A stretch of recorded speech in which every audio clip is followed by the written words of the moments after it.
We wanted to debut our discussions with the state of finance, the state of the economy, and the state of America. Let us not forget that 2023 has been a unique year for finance. Although organizations and companies celebrated recovery from COVID-19 pandemic, their celebrations were short-lived.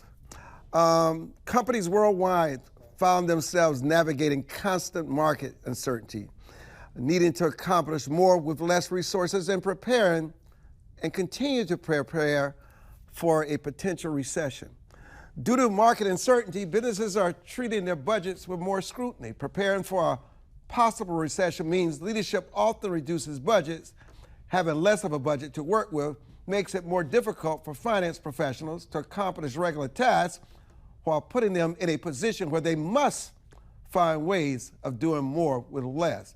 We often talk about finances and the economy from those that are struggling, from those that depend on the government largest, but we never talk about the economy and finances from the businesses that create these jobs and opportunities. So counterintuitively, reduced budgets often means more work for finance teams, and there are usually increased requests for reporting across cash flow, operational inefficiencies, and continuous planning. And there's planning, the planning is continuous. So when finance team hours are already maxed out, reduced budgets also mean they're less likely to be able to hire or bring in outside help. Let me start with you, Lois Johnson, and for joining us with United Security Financial, and Steve Laffey and Terry Giles are also with us. You're in the mortgage industry. How has the economy impacted your corporate apparatus? It's impacted my structure really because of the fact that the interest rates have just gone crazy, really high. So that makes it hard for the homeowners, prospective buyers, to qualify for loans. And in addition to that, wages has gone up as far as hiring professionals to help. So the economy has really took a toll on my business, mortgage banking. Well, the Fed is forecasting that there will probably be 3 reductions in interest rates in 2024 alone. What will that mean for the mortgage industry and businesses like yours? It will be great. All the people who were denied because of high ratios and so forth, that will give them another opportunity to come back and try again to get into homes instead of paying excessive rents. Terry, welcome back to the broadcast. It's been a long time. It's good to see you. Nice to see you, Armstrong. Been too long. What challenges do you foresee as a global entrepreneur? You have businesses all around the world, and especially for small businesses in this current economic climate. And what strategies do you encourage and recommend for people in this new economy that we're in? And just what is this new economy, Terry? Well, let me first say that I believe that the announcements by the Fed of the rate cuts for next year was pretty much all political. I think it's simply a way to try to shore up the current administration into continuing to fool people that the economy is actually doing well, and it's going to get better. So I don't buy in to the fact that these rate cuts are in fact going to be in order to improve the economy as much as I believe it's political. Now, will it help if rates go down? I mean, we went from an economy where our companies could borrow at 2%, and now we get 1.15% above the overnight rate. The overnight rate's just below 5.5. So all of a sudden, our borrowing costs tripled in most of our enterprises. Inflation is rampant. Anybody who believes that inflation is under control hasn't walked into a grocery store lately.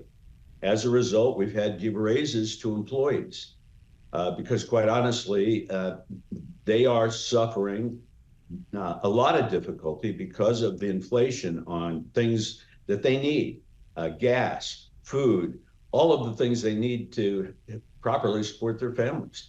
We have even instituted a program where besides the raises, we now give them cards, grocery store cards, where they can go in and it'll help on their budget from the standpoint of using these cards to buy food.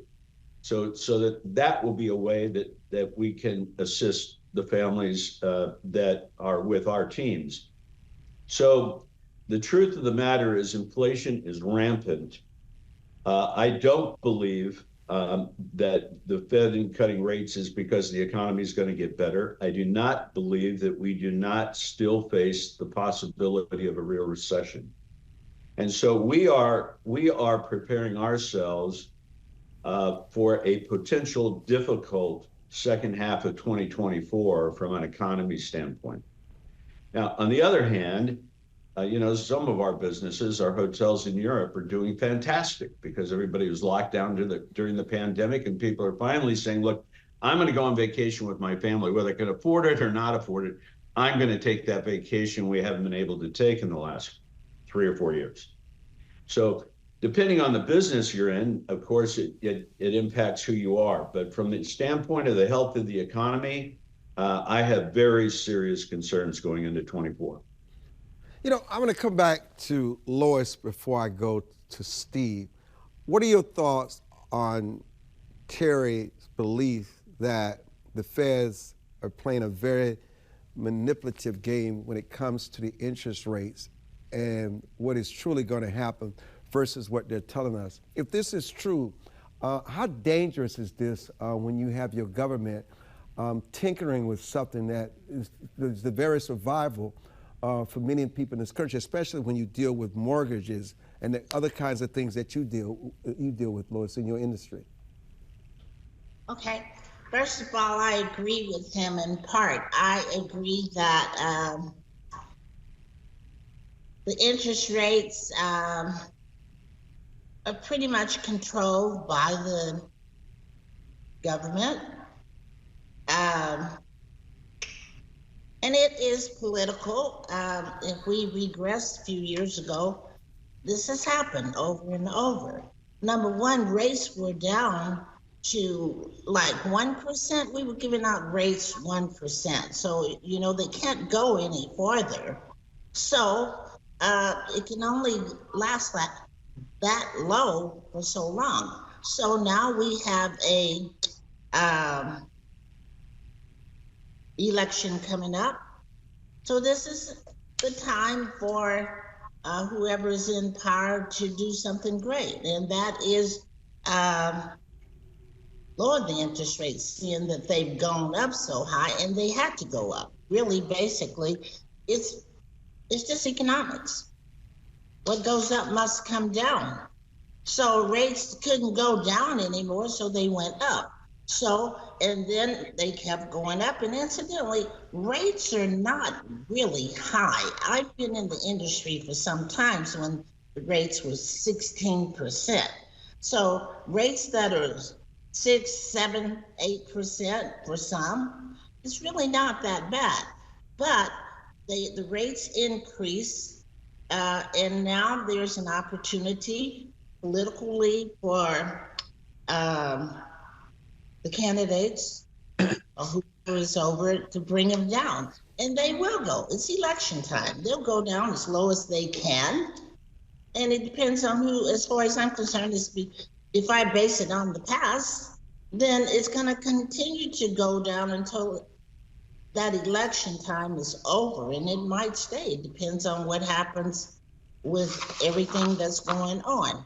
But I think that the interest rates is controlled by our government. And as far as all the prices that are increasing, now that part I can't speak to that, but I do know that it has really made an impact on the home buyers being able to have enough money to survive.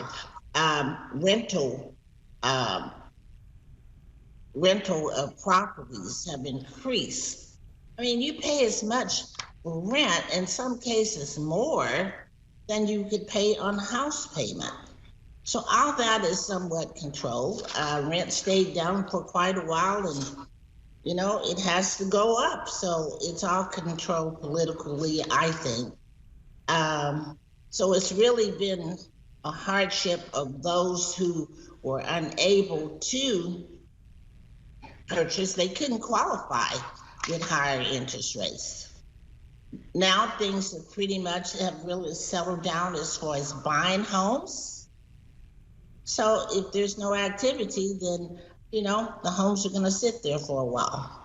So they're not going to let that happen. So as soon as this election is all over, it's going to stay like this as far as I'm concerned. With my experience in the industry, I've been in the industry for quite a while, and this has happened over and over. And we have the war going on. So eventually those rates will stabilize. They'll go down. It doesn't matter what party is elected, either Democrats or Republicans. Rates are going to go down. Real estate is what people depend on in the U.S. Nobody can buy. And there's nothing there. And you find the investors, they're buying up everything. What we're going to do is take a quick break, and we're going to come back and get Steve Laffey in on this conversation. I'm Armstrong Williams, and happy 2024.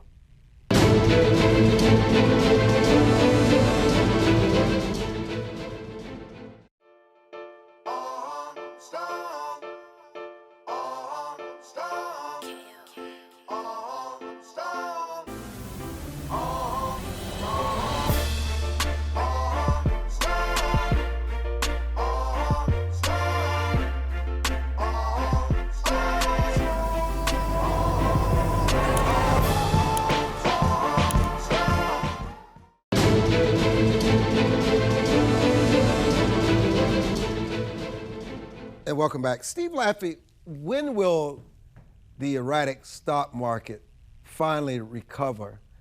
And are most Americans safe in their jobs as we enter 2024?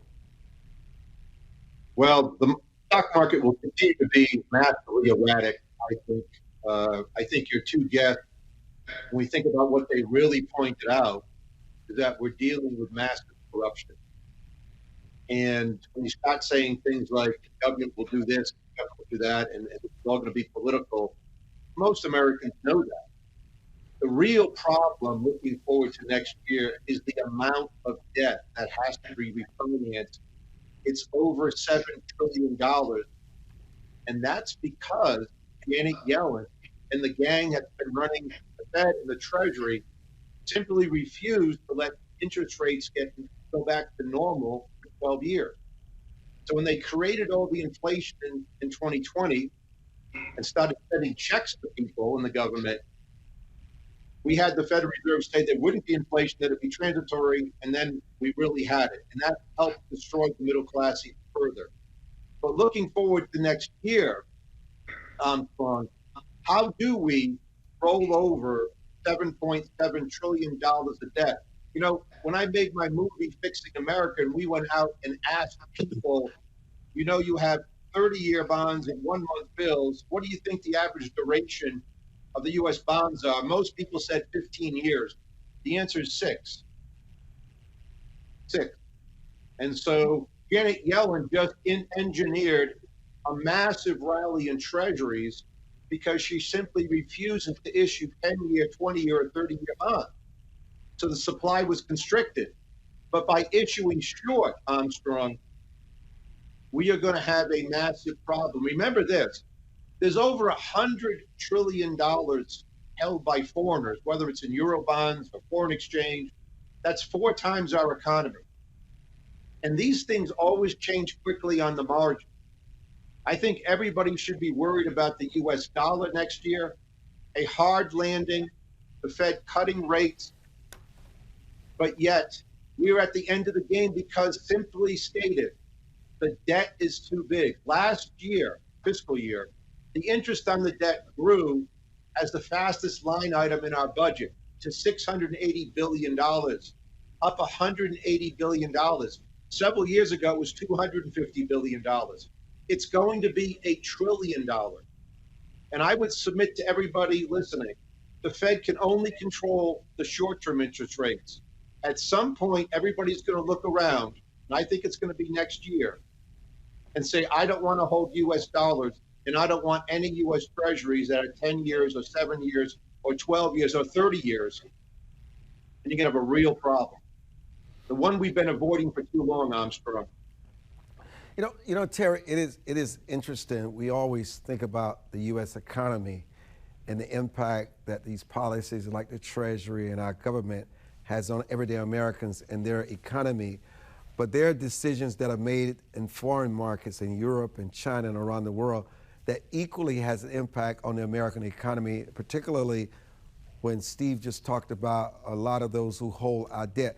Talk about how that will play out, and also speak to more and what Steve was sharing with us. Because listen, there are a lot of things that we don't cover on these platforms that Americans should be very wary of, because there are many people of the mindset that seen this over and over again, don't think it's going to get any better in this year we're in now, 2024. In matter of fact, it could probably get worse. And why could it get worse, Terry? Well, what Steve's talking about is absolutely accurate. I think probably the thing that scares me the most is if at some point the US dollar is no longer the world's reserve currency. That has saved us and allowed us to create all the debt we have without looking like we have an economy that you might have in Brazil, for instance, where inflation is, over 100% from time to time. And I believe that China, Saudi Arabia, a number of folks, especially those that produce and those consume oil, would like to see oil traded in a different currency than the US dollar. And if that actually ever takes place, and I think it's looking more dangerous all the time, we could find ourselves in a position where the dollar is no longer the reserve currency. And when that happens, turn off the lights.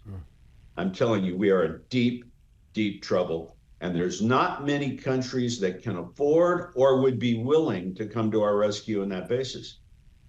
And the way we have handled our global policies, it has been as incompetent as we have handled the economy. And by the way, I'm not just speaking about the Democratic Party. I'm not a fan of this administration by a long ways. But I'll tell you, with the Republicans, when the Republicans are in power, they don't seem to do the right thing either. It is incompetence on a high level in the United States, from everything from global politics to economics. We do not have the best and brightest leading this country any longer. And that is a tragedy. The other major thing that I believe is really dangerous is commercial real estate. Because of the crimes in the city, because of vacancy rates. I was on a call with Goldman Sachs the other day, and they were saying that the vacancy rate in New York would fill up 3 Empire State Buildings. A lot of commercial property is going to reprice.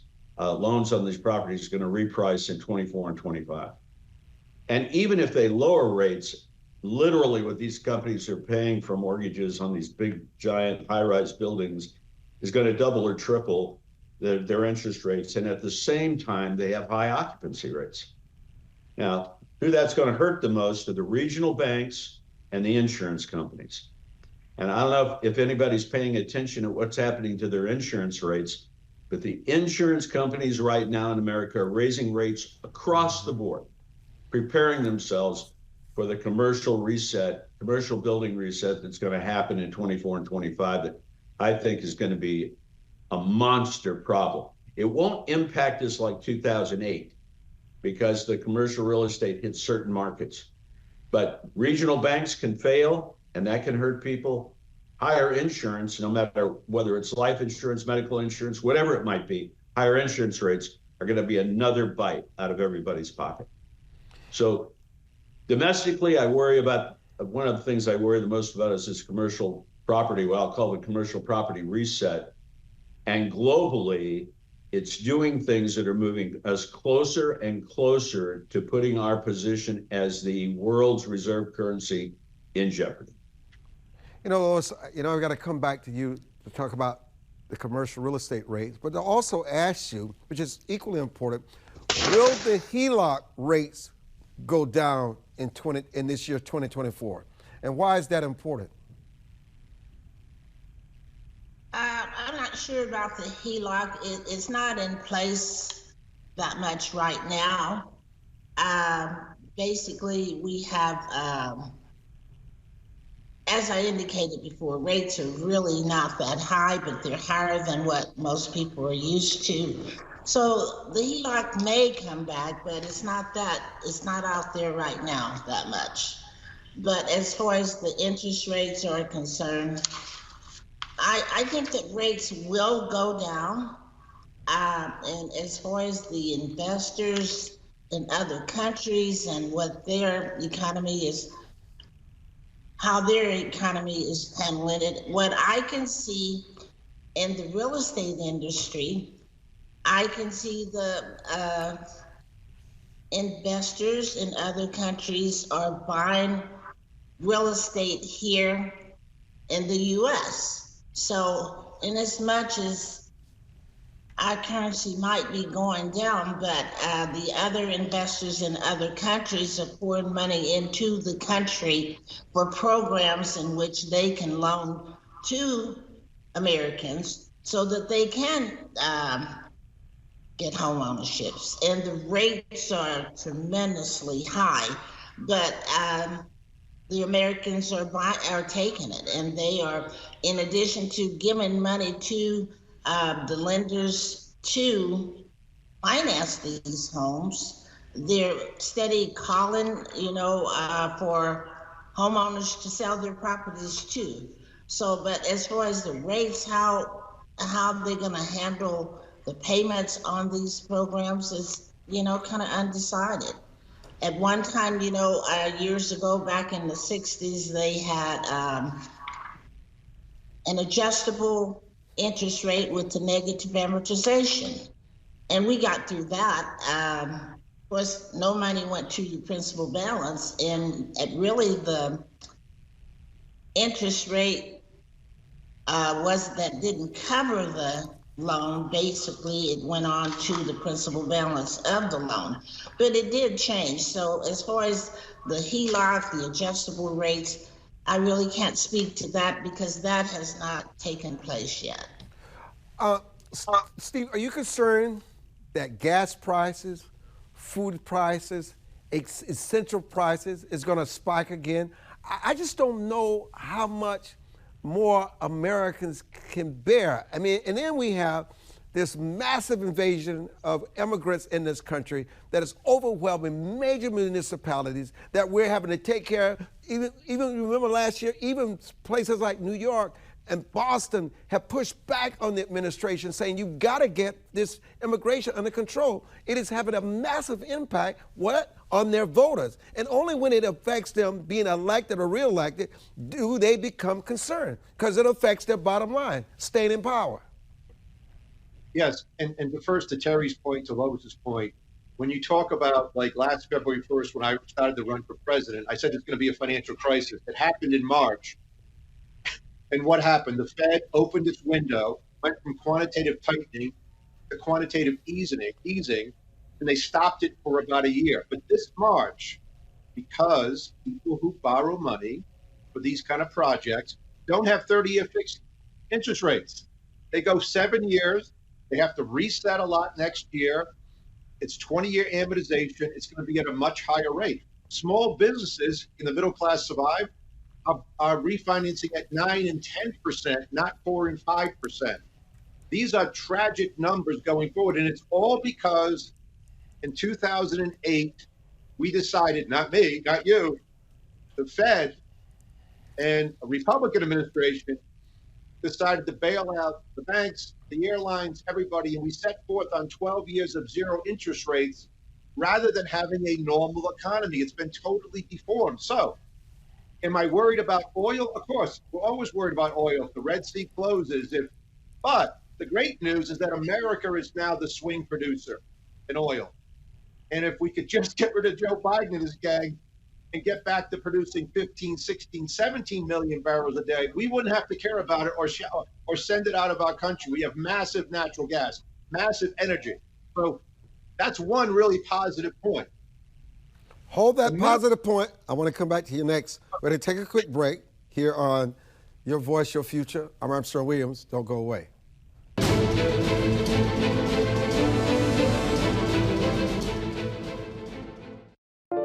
It is easier to build up strong children than to try and repair broken men. The streets are plagued with crime, violence. There's a lot of poverty, and it's all a result of lack of education that's happening in our schools. So it really is a crisis. We come from very different political perspectives, but we've come to the same conclusion, and that is there is a crisis in the classroom. Children are being deprived of quality of life because they're being deprived of a good education. We must solve this problem. It's incumbent upon all of us to join hands together to get this done. We can't afford to wait one more day before we address these issues, because every day we lose another child. Let's stop the politicking. Let's stop the games. Let's really do something to give these kids a real chance at life and being a part of that American dream. We need accountability for funding. Many of the districts where you're seeing very low test scores, students graduating with very low literacy and math comprehension rates, they are receiving a lot of funding. So where is the money going where our kids aren't being adequately educated? If you believe every child is deserving of a quality education, please go to educationjusticefoundation.com.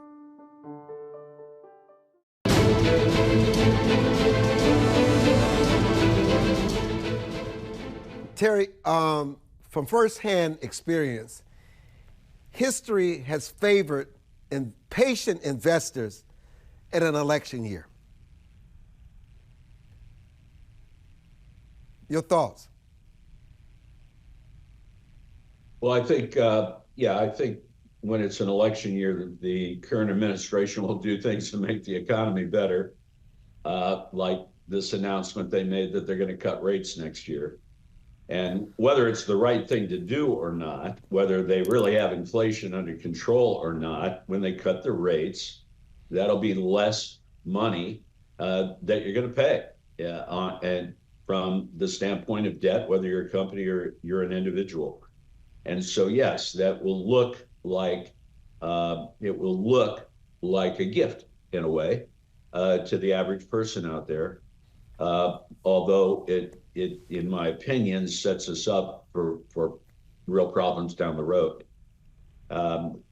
Just like Steve talked about what we did in 2008. Okay, I get it. 2008 was tough. But did we have to keep those in place for 12 years? Absolutely not. The idea was to get the economy back to normal as quickly as one could. And we have a tendency politically in this country to have a real problem with that because the politicians are mostly interested in getting elected to office. And getting elected to office is always a short-term deal. 2 years, 4 years, even 6 years for the Senate is relatively short-term. But the decisions you make in the economy can have very long-term major impacts. And that's where we have become, in my opinion, extremely incompetent in our planning mechanisms. And we seem to whipsaw back and forth based on the political issues without really having a long-term plan for real economic stability in this country. And that's sad. If we were not involved in so many conflicts around the world, and our military personnel and our own cachet was not spread so thin, all things being equal, could that have an impact on getting the engine of our U.S. economy back on track? Well, everybody's heard this, of course. Eisenhower talked about the military-industrial complex. And the truth of the matter is, I believe we could avoid a lot of the conflicts that we're involved in if we really wanted to. But there's a lot of pressure on the administration, any administration, doesn't matter if it's Democrat or Republican, to get involved in conflict. Because what happens when we get involved in conflict? What happens when we say we're gonna send a lot of money to Ukraine, for instance? Well, yes, we're sending some money over there. But basically where we're spending that money is on the munitions companies, and many of those are in the United States, to build weapons, to put together packages of bullets, to do all the things that support military conflict. And I do believe that those folks that are involved in the military-industrial complex have a huge, huge leverage over our administrations, whether, again, they're Democrat or Republican. And there's a lot of money to be gained by a certain segment of society if we are at war. And that is a reality. And they would rather see us, those folks would rather see us in conflict than in peace, because that's how they make their money. Lois, when we spoke with you earlier, you talked about the rental versus the ownership market, where it costs now just as much to rent as it does to own. If you were, well, you are the crystal ball. If someone watching today's broadcast, and this is January 1st, the first of the year, 2024, and we again say Happy New Year to everyone. What are the advantages and disadvantages from your experience of renting or owning? Let's talk about renting first.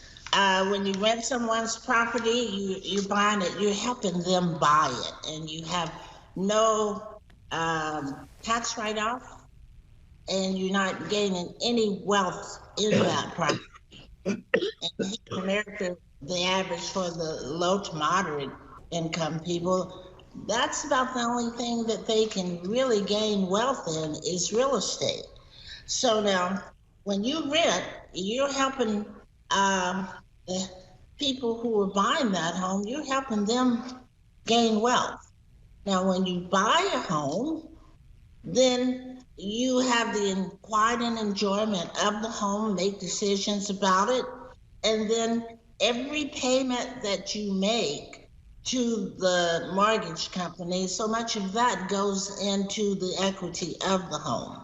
So you're gaining wealth, and you're not just paying rent. I mean, rent is okay, but if you have the opportunity to buy a home, then you can be your own landlord and call your shots as far as the homes. There's taxes that are paid on real estate. The owner of that property gets to write that off.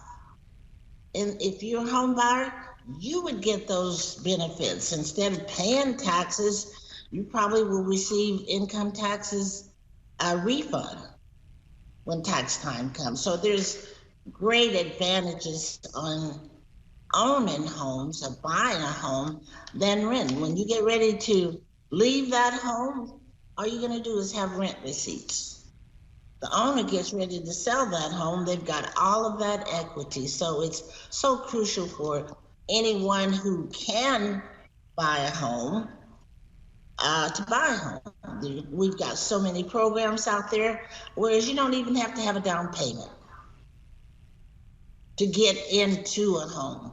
And so many low to moderate income people just really don't know exactly what is available to them. So instead, they're leasing their homes.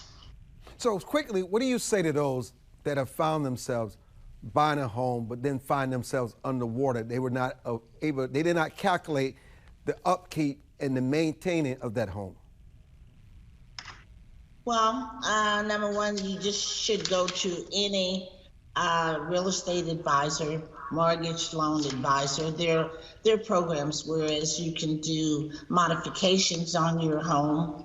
And then also there are grant programs, and I know we're talking about the government having to spend money, but money is spent from the government on a lot of things. Some people get behind and, they get behind on their homes because maybe they are sick or something like that. For instance, COVID. A lot of people got behind on their homes. And we have a government program that allows them to do forbearances, delay their payments, and do a modification. And all they do is reset that mortgage and allow the people to start over again, and they put the delinquency on the end of the loan.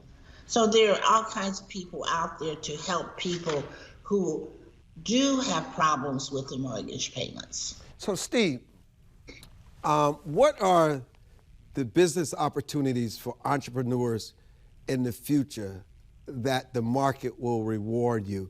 Because it seems like the old business, maybe with the exception of real estate, because real estate, I do think when you own real estate, you own a piece of America. I don't think real estate will ever go out of vogue in terms of being a homeowner. But what is out there now in the marketplace, what the marketplace is demanding? Well, one quick thing about real estate, Lois is exactly right. And for people listening who are younger, the way to wealth for most people is to get married, stay married, and buy a home and own it, because when you get to be 50 or 60, you're gonna have a lot of equity rather than renting. But that's been taken away by the deformed economy by keeping rates too low. And look at BlackRock and other people who bought tens of thousands of homes that should be really owned by younger people. They can't buy them. They have to rent them. They're not selling them. So when you look out to the future, America is still, when you travel around, and I just came back from Albania, for crying out loud, when you travel around, you will realize that one of the great engines of growth for America is that we're mobile. But right now, we're not. We won't leave to take a job because our mortgage is so low at this house and we can't reset it at another place at 2.8%. And that's because the Fed and the Treasury and our elected officials deformed and damaged our economy permanently. It has to be redone. But for the future, we're going to have lots of jobs. It's going to be a lot of technology that will continue. So if you're younger, you should be really getting well educated. Of course, the real problem for the middle class has been the destruction of the public schools, where people aren't being educated, where test scores are really low, where people don't know civics, they don't know history, they're not learning. And especially for really young, bright people, they're stuck in places where they can't learn. But for people listening who want to be an entrepreneur, there's opportunities everywhere, especially when rates are high. Remember, when rates are high and you open a restaurant, at some point, you're buying something at less price because the rates are higher. So entrepreneurship will continue in America. We're just going to have to go through a really, really bad time that we've avoided now for 30 years. So here's what I'm going to do, because I know we talk as if we're telling a story here. So I'm going to go to a break here and give more time on the other side after these commercial breaks here on Your Voice, Your Future. Happy New Year. It's January 1st. We're in 2024.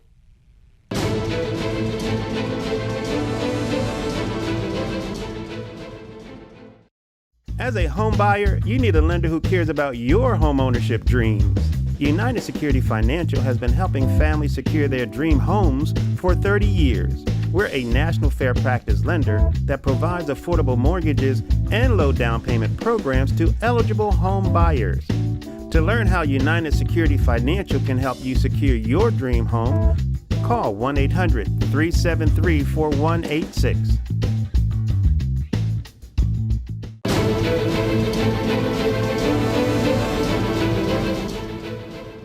What I want to do in this segment is for everyday Americans who want to create wealth and have more. I've been taking notes throughout this conversation, and I want to talk about some things that poor and rich and middle class people, things that they do that sometimes places them in financial ruin. And I'm going to have my financial geniuses on here today, take whatever part of it and talk about it. You know, giving into hasty buys. People do this so often. Overspending on housing. Lois talks about housing, but you can overspend on a home because you get your emotions into it instead of your common sense. I mean, ignoring home maintenance and expenses. You just cannot ignore home maintenance and expenses. It could be a nightmare. Terry and I can talk about that day for all the days that are long. And also, living beyond your means. People watch TV, they watch these reality shows, and they want to live this way. You got to live not beyond your means, but way below your means until you can live beyond your means. And then not comparing prices. I don't care whether it's a home, it's a car, whatever it is, you need to compare prices. You don't need to buy the first thing that you see. And winging it on the budget. Oh, people say, I'll make this work. You're just going to wing it on the budget without thinking it through, looking at the numbers, looking at what you're bringing in, what is going out, and what some future things that you may not be able to tally because that hasn't happened yet, but you want to make sure you leave a little cushion of the unexpected. And lastly, buying what you cannot afford. I'll start with you, Terry. This is for everybody who wants to do better in their finances as we start 2024. Terry? Well, thanks, Armstrong. I know some of the things I've said today probably sound very negative, and I intended for them to sound negative because they are negative. But let me also give the other side. American entrepreneurial spirit is alive and well. And no matter what we face, there's a certain segment of our population that are inventive and they'll figure it out. You know, in the companies that I have, they raise interest rates, we'll figure it out. You have high inflation, we'll figure it out. You have a collapsing economy because of recession next year, we'll figure it out. And we'll figure a way to survive and be there to fight another day. And that entrepreneurial spirit is what made this country great and what will keep it great going forward, even if our government is relatively incompetent. But economic sophistication, not even sophistication, just economic intelligence and an understanding of how an economy works are basics that we used to teach in our colleges and universities and even in our high schools. And the educational system has got to prepare people, and I'm talking now, not somebody who just has grown up and for whatever reason they have an entrepreneurial brain. You know, they just get great ideas and they act on it and they make it happen. Not everybody can do that. The bulk of America is made up of what I'll call hardworking people who just want to be able to provide for their family, to have a dog, a cat, a picket fence around their house, just enjoy what we used to refer to as the American dream. And in order to do that, there is a certain amount of education they have to have because you really don't learn this stuff through osmosis. You really somebody's got to work with you and help you with that. As an employer of people, we can do that with our employees, and we do try to do that. But I'd really like to see more emphasis getting back to an emphasis in our high schools, colleges, universities, where we're really teaching people the realities of the things they're going to have to deal with in life. Whether we like it or not, in real life, there are no safe spaces. You got to be out there on the cutting edge every once in a while. I don't care who you are, what you're doing. There's going to be that moment when your job's on the line, or you got to make a decision on a house, and you and your wife have to sit down and talk about your budgets. And we have to be able to do that. And I believe that I think we're moving in the right direction now on our education system. I think we really went way astray, but I think we're coming back. And as we do that, I think people will be more prepared to make the basic decisions they're going to have to make throughout their life from an economic standpoint. So on that side of things, I'm fairly optimistic because of even if you don't consider yourself an entrepreneur, there is an entrepreneurial spirit in America that I do think permeates through most of America from the standpoint of understanding how helpful it can be if you have the knowledge to be able to transition from one what seems to be one bad moment to the next with our economy. Lois Johnson? Okay. What I'd like to say is I agree with the last person. I think that I'm going to go biblical. Our people are destroyed for lack of knowledge. And as far as our people in America, and especially young people, they have not because they don't know. We are in the schools or in the programs that are out there. We're not reaching our young adults who are entering into adulthood out of college or schools or whatever they've been into, and now they're married and have a family, and they're out there leasing homes, and they just don't have the knowledge in which to buy homes instead of leasing homes. It's not because they don't want to, but because of lack of knowledge. We don't have educational systems in the schools and the universities. I'll put that in there. A lot of times they don't have the experience as far as home ownerships, purchasing homes, how the program works, or how to prepare the young buyers to go into real estate. That is not taught in the schools. I've been in the business for many years, and I've seen programs that will surface the issue. But as far as actually teaching our young adults, and not only young adults, whoever want to enter into real estate, and that is the gateway to wealth, because if you just really think about it, a lot of other countries are investing in real estate here in the US. Why? Because it creates wealth. They put that money over here and they make very good money off of it. And we're not teaching our young adults, but there needs to be a program that will really be available to our young adults who really is going to take us forward, not just to the wealthy buying the homes and leasing them out. We should teach our young people, you start out with a duplex, a fourplex, triplex. You lease one of them because you're going to be leasing anyway if you're not buying. You lease one of those units and let them pay for it for you. Eventually, you can go to a single family, and then you can continue on. It's a lack of knowledge as far as real estate wealth for our people. Steve? So my advice is we could have a program to help our people achieve their goals in real estate. Okay, Steve Laffey? Great comments. I would say this to any young person. It's specific knowledge that makes you money. Find out what you love. Be very specific. I don't care if it's radio. I don't care if it's like Armstrong with what you do, or managing money, or real estate. And work harder, and then pay yourself the first 20% and save it. And only get involved in appreciating assets.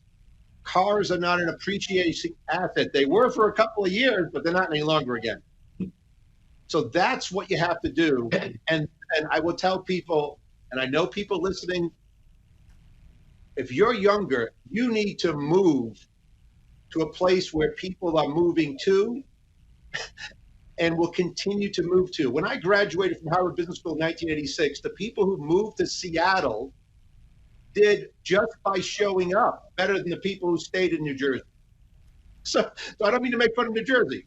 I'm just telling you that you've got to be mobile, and you've got to be able to have specific knowledge that other people don't have in order to be successful with your life. And those are the things that people should still do. We are going to have great entrepreneurs. We are going to conquer these problems. It's 2024. We will go through a very tough year, I think. But on the other side, for people who work hard and save and buy their home, and what Lois is saying is true. It used to be that what people did who came as immigrants, they would buy a triplex and rent out 2 floors. And that's how they covered the mortgage. It's harder to do today, but it can still be done. And these are the ways to be successful, along with great education. And it doesn't have to be in college. It's just going to be specific. The internet is free, folks. You can learn anything you want, AI, computer science, online for nothing. And that's what we should be adopting at colleges too, to keep our tuition costs low. But anybody, have a great 2024, and so appreciative to be with you and your guests. You know, Terry, one of the things I really respect about you, Lois, and Steve is the character, the integrity, ethics, morality, values. In about the minute that is left, no matter what you do in business to sustain it and pass it on to other generations, character and honesty, integrity still matters. Yeah, there's no question about that. Your word is your bond. And if you're going to be successful in anything in life, people have to be able to trust you. And if you're untrustworthy, life will get very difficult. So not only does it make sense from a moral standpoint to be honest and to be trustworthy, it makes sense from an economic standpoint to be that way. And Lois, loyalty. You know, a lot of young people just want to go to a job because they want a paycheck.